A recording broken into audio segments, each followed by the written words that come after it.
وعن طلحة بن عبيد الله قال جاء رجل إلى رسول الله صلى الله عليه وسلم من أهل نجد ثائر الرأس.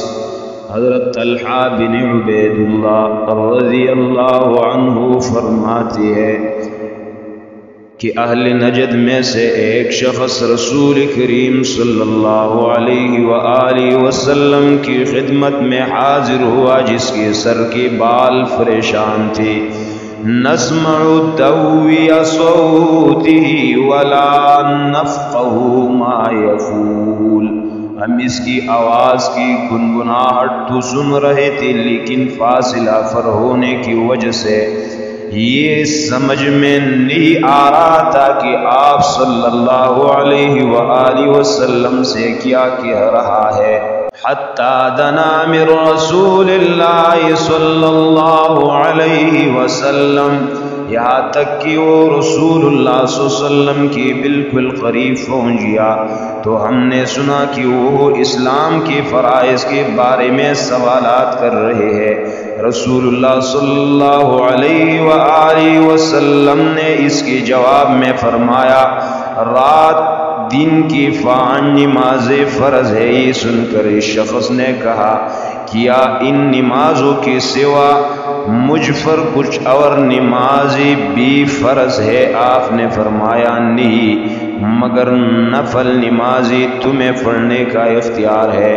پھر رسول اللہ صلی اللہ علیہ وآلہ وسلم نے فرمایا رمضان کی روزے فرض ہے. شخص نے کہا کیا ان روزوں کے سوا کچھ اور روزے مجھ پر فرض ہے؟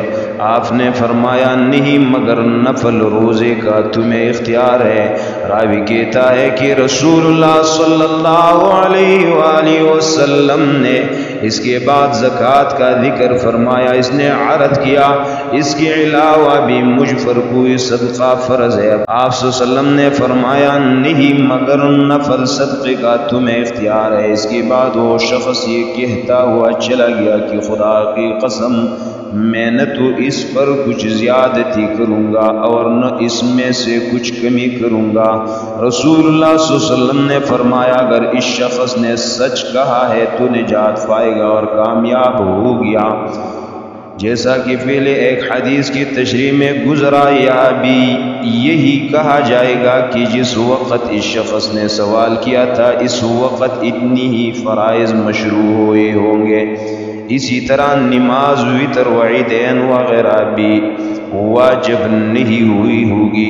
اس واسطے اس شخص نے اس میں زیادتی اور کمی کرنے کا وعدہ کیا یا پھر یہ کہا جاتا ہے کہ وہ شخص کسی قوم کا نمائندہ بن کر اسلام کی حقیقت اور فرائض جاننے آیا تھا تاکہ واپس جا کر اپنی قوم کو بھی اسلامی تعلیمات اور فرائض سے آگاہ کرے. اس لیے اس نے واپسی کے وقت کہا نہ تو میں اس میں زیادتی کروں گا نہ کمی کروں گا. یعنی آپ صلی اللہ علیہ وسلم نے جو کچھ فرمایا ہے یا جو احکام و فرمان دیے ہے وہ اسی طرح اپنے قوم تک پہنچا دوں گا. ان میں نہ تو اپنی طرف سے کوئی زیادتی کروں گا اور نہ کوئی کمی.